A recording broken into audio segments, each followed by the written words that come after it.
흑기사 좋아하세요? 흑기사. 자, 지금 표정 관리 하시는데 많이 해보셨나요? 무슨 생각 하시는지 모르지만 게임 얘기하고 있어요, 저는. 게임할 때 흑기사 이렇게 사용하기도 하는데 흑기사만 있는 게 아니다 이런 얘기를 하셔요. 흑장미도 있다 그러십니다. 남성이 하면 흑기사이고 여성이 하면 흑장미다 이런 표현인데 의미는 둘 다 비슷합니다. 난처한 일을 당했을 때 기사도 정신을 발휘해서 곤란한 일을 대신 해결해 주는 사람을 비유하면서 그렇게 쓰는 단어고 용어입니다. 너무 좋은 것 같아요. 곤란한 일을 당했는데 대신 누가 해결해 줄 수 있대요. 너무 좋지 않습니까? 우리 주변에 흑기사가 많으면, 흑장미가 많다면 좋지 않을까요? 여러분은 어떻게 생각하십니까? 오늘은 성탄절인데요. 우리에게는 어떤 흑기사가 있어야 하는지에 대해서 잠시 말씀을 묵상해 보려고 합니다. 성경은 고통받던 이들의 대표 주자로 스불론과 납달리 땅을 지칭합니다. 성경의 표현은 일정해요. 그리고 항상 그런데 고통받는 이들의 대표 주자로 스불론 땅과 납달리 땅을 언급합니다. 이들 지역은 갈릴리 호수 주변에 있었던 그들 땅인데요. 이들 지역을 먼저 이해를 해야 오늘 말씀 2절의 말씀을 바르게 해석할 수 있을 것 같습니다. 오늘 2절의 말씀을 먼저 읽어드립니다. 흑암에 행하던 백성이 큰 빛을 보고 사망의 그늘진 땅에 거주하던 자에게 빛이 비치도다. 이 말씀인데 지역을 이해해야만 이 말씀을 해석할 수 있는 말씀입니다. 왜 이스라엘 북쪽 지역에 있었던 땅들인데요, 왜 이들 땅이 흑암에 행하던 땅이고 사망의 그늘이 덮인 땅이라고 생각을 했을까요?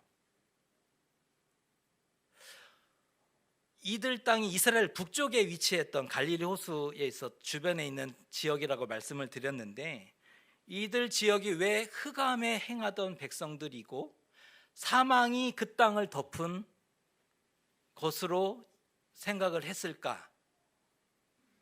농사를 지을 수 없는 척박한 버려진 땅이기 때문일까요? 그건 아니에요. 사실은 그쪽 지역은 평야가 있죠. 평야가 있는 땅이었고, 그래서 농사 짓기에 농사가 가능한 땅이었어요. 그리고 하늘에서 비가 내립니다. 이슬이 내려요. 이스라엘 땅에서 비가 내리고 이슬이 내린다는 것은 농사를 지을 수 있다, 축복의 땅이다라는 개념이 있는데, 이스라엘 지역 그 좁은 땅덩어리지만 비가 내리지 않는 광야와 사막지대가 유대 남쪽에는 포진되어 있기 때문이에요. 유대 광야도 중간에 끼어 있고요. 이상하잖아요. 평야가 있어서 농사도 가능하대요. 하늘에서 비가 내리고 이슬이 내려서 얼마든지 농사가 가능하다는 거예요. 오히려 예루살렘은 산지에 위치해 있죠. 평야에 있는 게 아니에요. 오직 방어하기에 좋은 곳, 이거 한 가지만 붙잡고 산 위로 올라갔어요. 산 위는 농사가 가능한 넉넉한 땅은 아니죠. 그리고 유대의 남쪽에는 사막과 광야가 많이 있어서 척박하고 농사가 불가능해요. 비가 내리지 않죠. 이상하지 않습니까? 농사도 가능하고 평야도 있는데 비도 내리는데, 우리가 생각할 때는 축복받은 땅이라고 볼 수 있는데 왜 성경의 기록은 흑암이다 라고 써주고 있고 사망의 그늘이 드리워진, 사망의 그늘이 덮고 있는 땅이라고 설명하고 있을까요? 땅이 저주라도 받은 것일까요? 그럴 수 있잖아요. 땅이 저주를 받아서 그곳에 있으면 그곳에 사는 사람들이 불행해. 그럴 수 있는 거죠. 정말 갈릴리 지역의 땅이 저주를 받았기 때문일까요? 이유가 있죠. 이유가 있습니다. 그것은 지정학적인 위치 때문입니다. 지리적인 위치 때문입니다. 이스라엘 땅 북쪽에 위치했던 지역이라고 그랬잖아요. 이스라엘의 북쪽에 위치했던. 그런데 문제는 이스라엘 북쪽에는 언제나 강대국들이 존재했다는 거예요. 이스라엘 역사적으로 이스라엘 북쪽 땅에는 언제나 강한 강대국들이 존재했다는 거예요. 누군지 아십니까?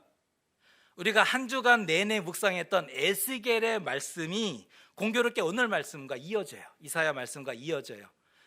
여러분 묵상하고 계시죠?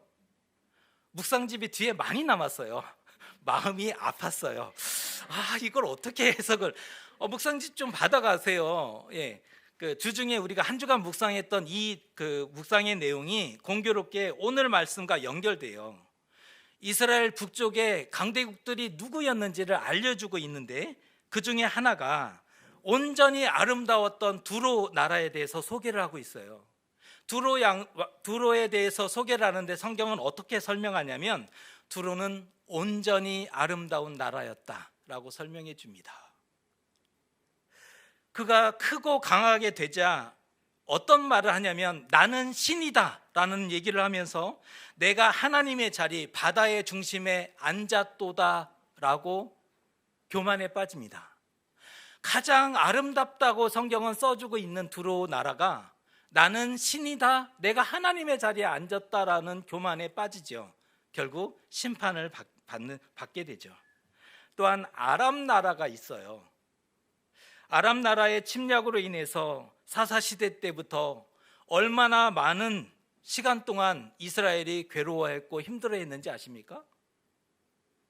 툭하면 쳐들어와서 이스라엘을 괴롭혔죠. 우리가 주중에 묵상했던 대로 아수르라는 나라가 있는데 에스겔서는 어떻게 표현하냐면 크고 강한 이 세상 그 어떤 나무보다 큰 나무, 에덴 동산에 있었던 그 어떤 아름다운 나무보다 아름다웠던 나무로 비유하고 있어요. 아수르를. 그처럼 에덴 동산보다 더 크고 아름다웠던 나무라고 비유하고 있는데 그 크고 강했던 아수르의 가지가 북이스라엘까지 펼쳐져서 결국 북이스라엘을 멸망시켰지 않습니까? 또한 우리가 주중에 묵상했던 대로 바벨론이 나오는데 바벨론은 포악한 민족이라고 써주고 있어요. 포악한 바벨론은 결국 이스라엘의 온 땅을 짓밟고 남유다를 멸망시킵니다.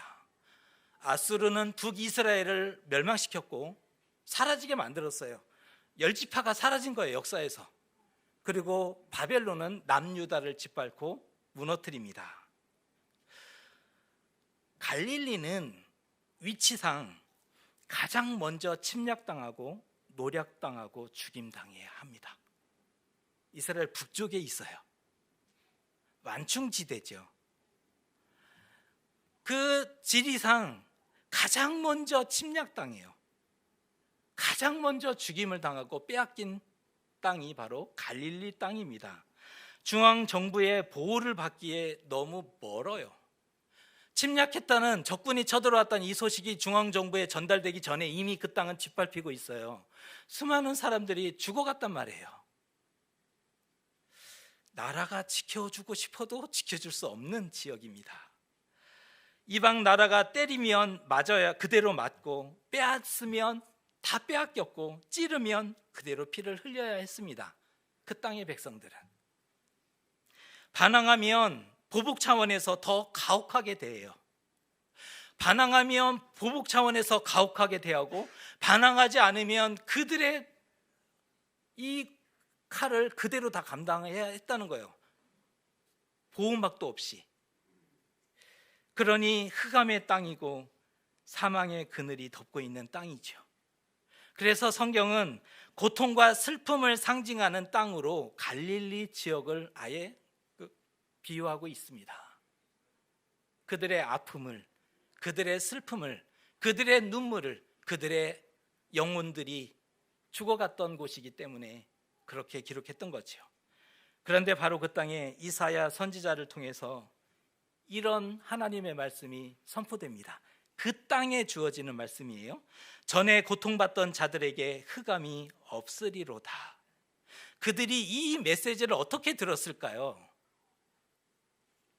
우리는 희망이 없어요. 우리는 그냥 쳐들어오면 다 죽을 수밖에 없는 그런 가녀린 존재들이란 말이에요. 그런데 그들에게, 고통받는 자들에게 이제는 흑암이 없기 때문인 거예요. 그들이 이 메시지를 어떻게 들었을까요? 아, 이제 우리에게도 흑암이 없는 세상이 열리는구나, 이 메시지가 들려지는 거예요. 너희가 옛적에는 멸시를 당했으나 후에는 여호와께서 영화롭게 하실 것이다. 이제 여호와 하나님이, 예전에는 고통스러웠고 힘들었는데 이제는 여호와 하나님이 우리를 영화롭게 해주실 것이다. 흑암에 행하던 백성이 큰 빛을 보고 사망의 그늘진 땅에 거주하던 자에게 빛이 도다. 그 땅에 고통받던 백성들이 이 메시지를 어떻게 들었을까요? 이 말씀은 스불론과 납달리, 갈릴리에 거주하던 자들에게는 자유와 구원과 해방을 선포하는 희망의 말씀이었던 겁니다. 희망이에요. 지금까지 그 누구도 희망을 얘기하지 않는 사람들이고 그 땅이었는데 이사야 선지자가 그 땅을 향해 비로소 희망을 얘기해 주는 거예요. 너희에게 빛이 비추게 될 것이다. 그들에게도 즐거움이 주어진다는 거예요. 추수하는 즐거움이 주어진다는 거예요. 매번 뺏기기만 했는데 적들의 손에서 너희가 탈취물을 얻는 그 기쁨도 누리게 될 것이다. 우리는 겨우 그런 걸 가지고 그러겠지만 이 땅을 살고 있었던 백성들에게는 추수의 기쁨이라는 것, 그리고 적군들이 죽어갔던 그 자리에서 탈취물을 얻을 수 있다는 것 자체가 굉장한 큰 희망이었던 겁니다. 이런 말씀을 하시잖아요. 무겁게 맨 멍에와 어깨의 채찍과 압제자의 막대기를 완전히 꺾어주겠다. 이제 그런 세상이 우리에게도 열려지겠구나. 왜 이런 말씀을 하셨을까요? 고통받고 흑암에 놓여 있는 자들에게는 희망이라는 것이 필요합니다. 희망이라는 게 필요했던 거예요. 희망은 그들을 살게 합니다. 오늘 하루를 견디게 하고 오늘 하루를 이겨내게 해요. 포기하지 않고 오늘을 살아가게 하는 거예요. 그게 희망이 주는 힘이죠. 고통받고 흑암에 놓여 있는 자들에게는 희망이 필요했습니다. 사망의 그늘에 놓여 있는 자들에게는 희망이 절대적이에요. 생명의 끈이죠. 생명의 끈이었던 겁니다.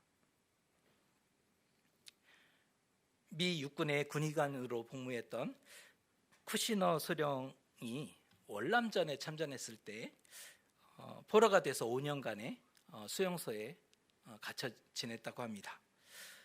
수감 중에 수많은 포로들을 함께 생활했으니까 수많은 포로들을 만나게 되었는데요. 그 중에 한 병사의 특별한 일들을 기록으로 남겨주고 있어요. 로버트 병사의 그 일들을 전해주고 있는데, 수용소는 여건이, 포로 수용소니까 여건이 결코 좋을 리가 없죠. 열악할 거예요. 좁은 공간에 수많은 사람들을 가둬놓고 그냥 수용하는 거예요. 그리고 먹을 것을 줬는데 이미 그 식량은 썩어서 벌레가 기어다니는 그러한 식량을 먹으라고 그렇게 전달해 주었다는 겁니다. 27명의 포로가 처음에 있었는데 이미 10명이 지독한 학대와 또 노역, 영양실조로 인해서 이미 죽어갔다는 거예요. 결국 그러한 환경에서 이 로버트 병사는 체중이 40kg로 줄었대요. 그러니까 미국 사람들 키가 크잖아요. 그런데 체중이 40kg까지 줄어서 수수깡처럼 정말 빼쩍 말랐는데 강한 정신력이 있었대요. 그에게 강한 정신력으로 그가 해병대 출신이었다는 거예요. 해병대 출신이어서 다른 병사들보다 강한 정신력, 굳센 의지가 있었고 강한 정신력을 가지고 있었는데 눈이 번쩍번쩍, 눈이 빛났다는 거예요. 다른 포로들과 비해서 눈이 빛났고 어려웠던 그 중노동도 제법 잘 견뎌냈던 그러한 병사였다는 겁니다. 어느 날 포로 소장이, 수용소장이 이러한 내용을 공포합니다. 포로를 회유하기 위해서 주어진 당근이었을 텐데 협조를 잘하고 품행이 바른 병사는 6개월 뒤에 석방해 줄 수 있다라는 공지를 내린 거예요. 협조를 잘하면 6개월 뒤에 풀어주겠다라고 공지를 하면서 다음번 석방 1순위가 로버트 병사가 될 것이라고, 왜냐하면 눈이 빛났고 살아 있었기 때문에 그런 거죠. 될 거라고 그렇게 약속을 했다는 거예요. 그렇게 누구보다 자유에 대한 희망을 품기 시작했다는 거예요. 6개월만 이 지옥 같은 곳에서만 견딜 수 있다면 나는 자유를 얻을 수 있겠다. 이 희망이 불타올라서 6개월이 지났고 어떤 명령이든 시키는 대로 했던 그 로버트는 한 달 뒤에 석방될 것이라는 약속까지 받았다는 거예요. 6개월이 지났고 이제 한 달 뒤에 석방해 주겠다라는 약속을 받았다는 거예요. 그런데 한 달이 지나도록 그 약속은 지켜지지 않았대요. 해준다 했는데 한 달이 지나도록 약속이 지켜지지 않았다는 거예요. 오히려 수용소장의 태도가 냉랭해지기 시작했답니다. 그제야 속았다는 사실을 깨닫고 그 마음이 무너졌대요. 속았구나. 그는 그 뒤로 심한 우울증에 빠지게 됐고요. 급격히 체력이 저하되고 이상하게도 걷지 못하게 되고요. 말도 못하게 됐대요. 결국 군의관이었던 쿠시너 소령의 품에 안겨서 마지막 숨을 거두었다는 거예요. 희망이 없다는 것은 이처럼 무서운 겁니다.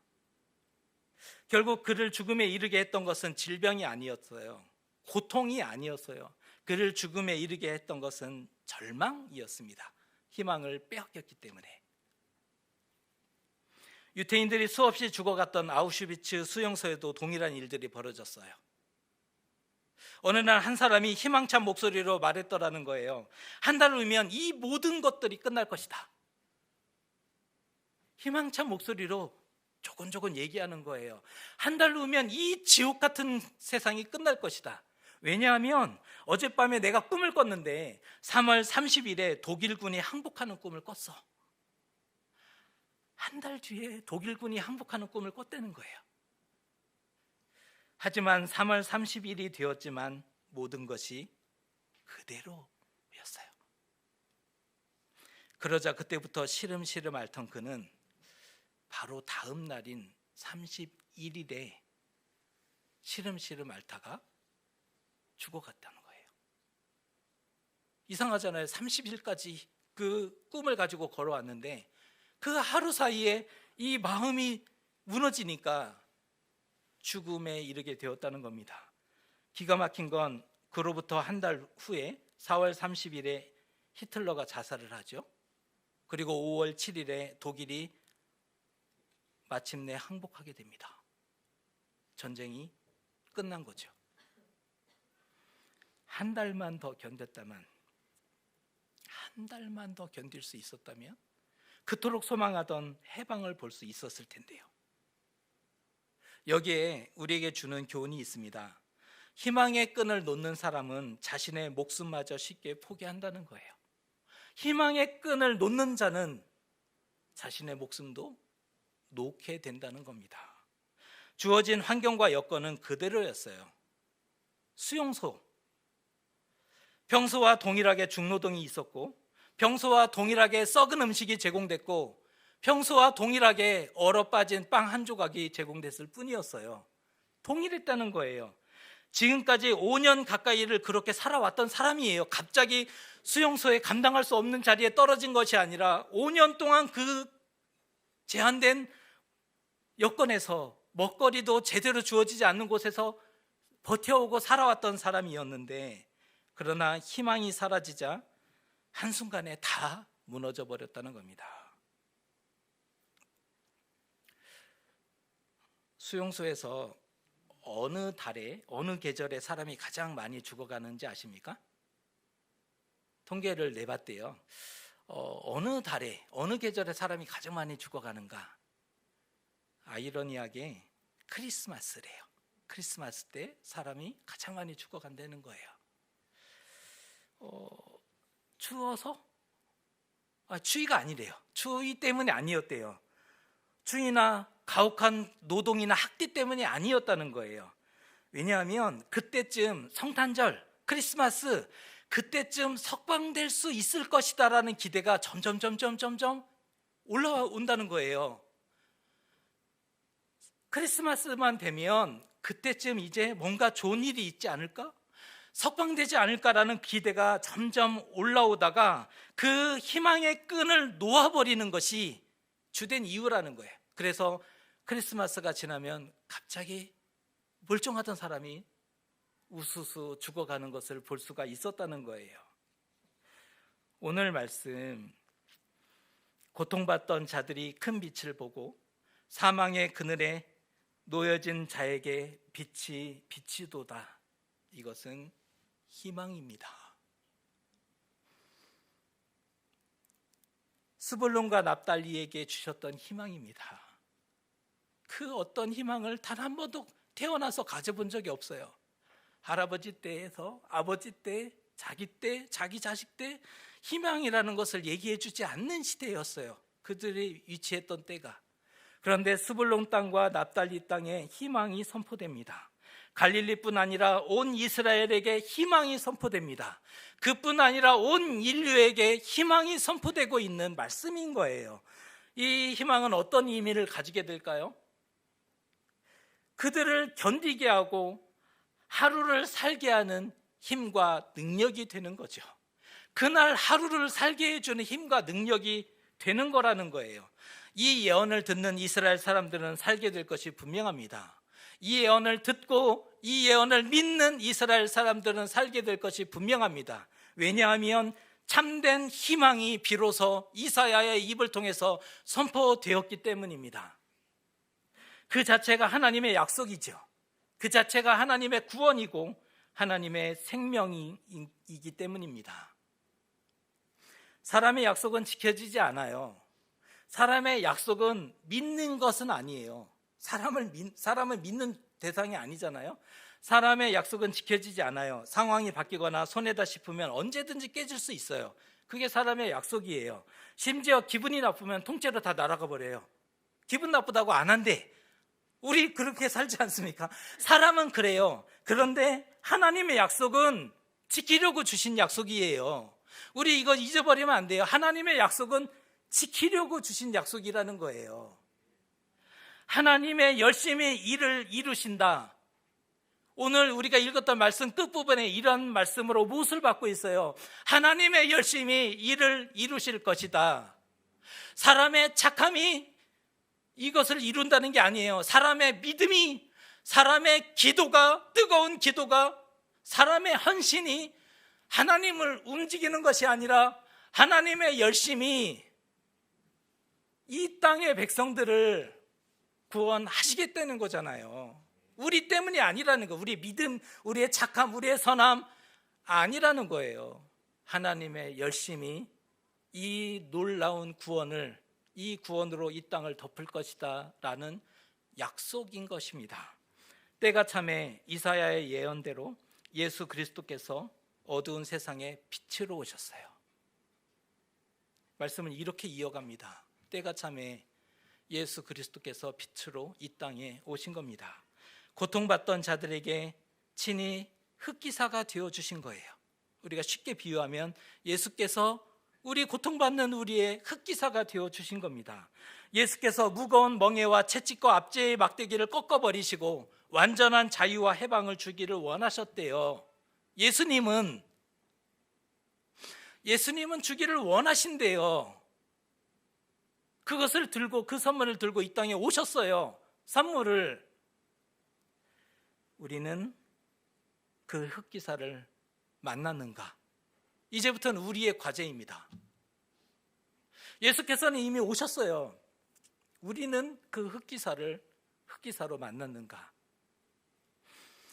우리는 사망의 그늘진 땅에 살고 있는 사람들이죠. 인생이 쉬우신 분? 인생이 너무 쉬워서 아주 쉽게 그러지 않잖아요. 우리의 삶의 자리 자체가 사망의 그늘진 땅에 살고 있는 우리의 존재입니다. 사단이 우는 사자와 같이 두루 삼킬 자를 찾는다라고 서신서에서는 기록해줘요. 우리가 살고 있는 이 세상은 사단이 그 먹을 것을 삼키려고 두루 찾고 있는 세상에 우리 그리스도인이 덩그러니 던져져 있는 겁니다. 예수 그리스도가 없으면 완벽히 무너지죠. 예수 그리스도 빼고 어떻게 할 방법이 없는 거예요. 우리의 싸움은 혈과 육이 아니다 선포하잖아요. 너희의 싸움은, 우리의 싸움은, 우리의 씨름은 혈과 육을 대한 게 아니다. 이 어둠의 세상 주관자들과의 싸움이라는 거예요. 이 어둠의 세상 주관자들과 하늘에 있는 악한 영들과의 싸움인데 너희가 과연 상대가 되겠느냐? 너희가 과연 싸울 수 있겠느냐? 우리의 믿음, 우리의 의지 안 돼요.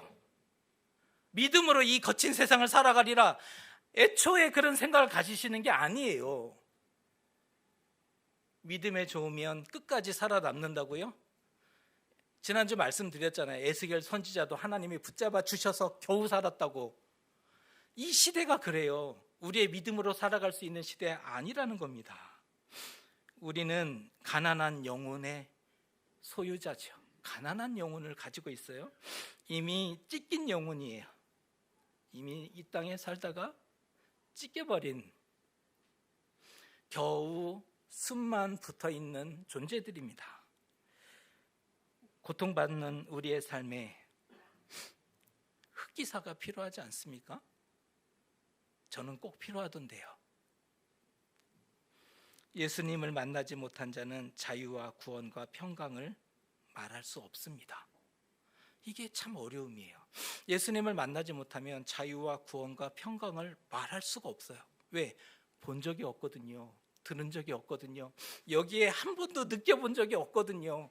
느껴본 적이 없는데, 본 적이 없는데 어떻게 자유를, 구원을, 평안을 말할 수 있겠어요? 우리에게도 희망이 필요합니다. 우리에게는 그 누구보다 희망이 필요합니다.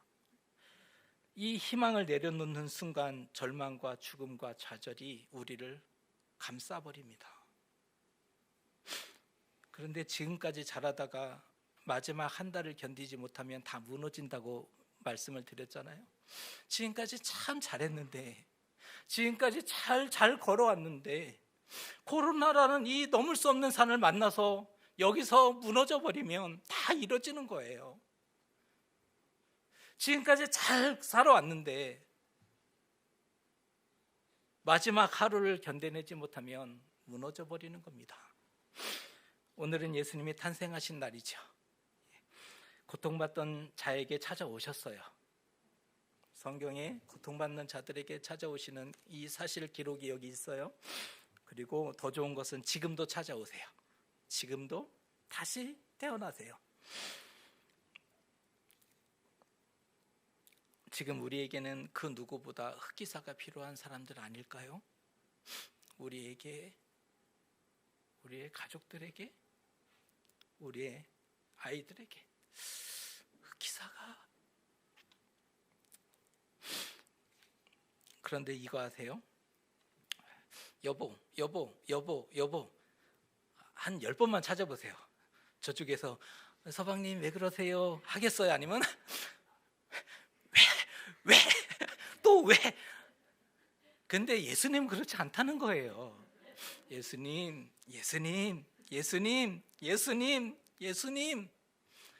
부를 때마다 엄청 기뻐하신다는 거예요. 그게 차이예요. 사람과 예수님의 차이는. 아직도 너 그것도 못하니? 너 지금 나이가 몇 개인데 그것도 못하고 이것도. 그건 우리 사람은 그래요. 그런데 예수님은 또 왜 그러니? 무엇이 필요한데? 어떻게 도와줄까? 제발 이 예수님을 만나셨으면 좋겠어요. 이런 예수님을 우리가 구하고 찾을 때마다 엄청 기뻐하신다니까요. 도울 수 있어서 행복한 거, 그거 경험해 보셨어요? 도울 수 있음에 행복한 거, 줄 수 있어서 행복한 거, 나눌 수 있음에 행복한 거, 그 맛을 아는 사람은 이게 무엇인지를 알아요. 빼앗기지 않아요. 근데 예수님이 우리를 도울 수 있음에, 내가 너를 도울 수 있어서 내가 너무 행복해, 눈물찍. 그 예수님이 그러신다는데 여러분, 예수님을 찾아야 되지 않겠습니까? 예수님을 찾아야 합니다. 만일 크리스마스를 축제와 휴일과 파티로만 끝나게 된다면 연말 연시 좋은 때죠. 한 해를 마무리해야 되고 이때 파티하고 축제하고 쉬고, 근데 이 상태로만 끝나게 된다면 거기에는 희망이 없어요. 어디에 희망이 있어요? 희망이 없어요. 거기에는 축제로만 끝내게 되는 거 희망 없어요. 예수님을 만나야 그때 비로소 희망을 보게 되는 것이고 말할 수가 있는 것입니다. 축복하기는 성탄을 성공적으로 통과하셨으면 좋겠어요. 우리 모두가 성탄을 예수님을 만나는 자리로, 그런 의미에서 성탄절에 교회에 가는 날 맞아요. 부활절 안 오셔도 돼요. 추수감사절 안 오셔도 돼요. 그러나 성탄절에는 교회로 오셔야 되는 날이에요. 성탄절에만큼은 교회를 와서 예수님 한번 생각하고, 예수님 제가 왔어요, 이 한마디 기도를 할 수 있어야 여기가 산다니까요. 성탄을 성공적으로 통과하셨으면 좋겠습니다. 어찌하든지 그리스도께 연결된 인생이 되어야 합니다. 우리는 어찌하든지 어떻게 살았든지 그리스도께 연결된 인생이에요. 이 말 너무 좋지 않습니까? 그리스도께 연결된 인생. 우리는 그리스도에게 연결된 인생이에요. 그리스도에게 붙어있는 인생이에요. 떨어져서는 단 우리의 존재가 설명이 안 돼요. 그리스도에게 연결되어 있고 그리스도에게 붙어 있어요. 붙어 있을 때 나란 존재를 설명할 수 있는 거예요. 그리스도에게 연결되어 있을 때 나를 설명할 수 있어야 하는 겁니다. 축복하기는 우리의 삶의 걸음, 비록 고통받는 자리에서 견디고 이기고 살아가야 될 텐데, 어떻게 견디고 이기고 살아갈 거예요? 그리스도에게 연결되어서 우리의 남은 삶이 좋은 날만 있기를 바라지만, 좋은 날만 있기를 축복하지만, 비록 어렵고 힘들지만, 그 삶이 비록 놓여져 있지만 그리스도에게 연결되어 견디고 이기고 그 하루를 살아가시는 저와 여러분 되시기를 주님의 이름으로 축복합니다.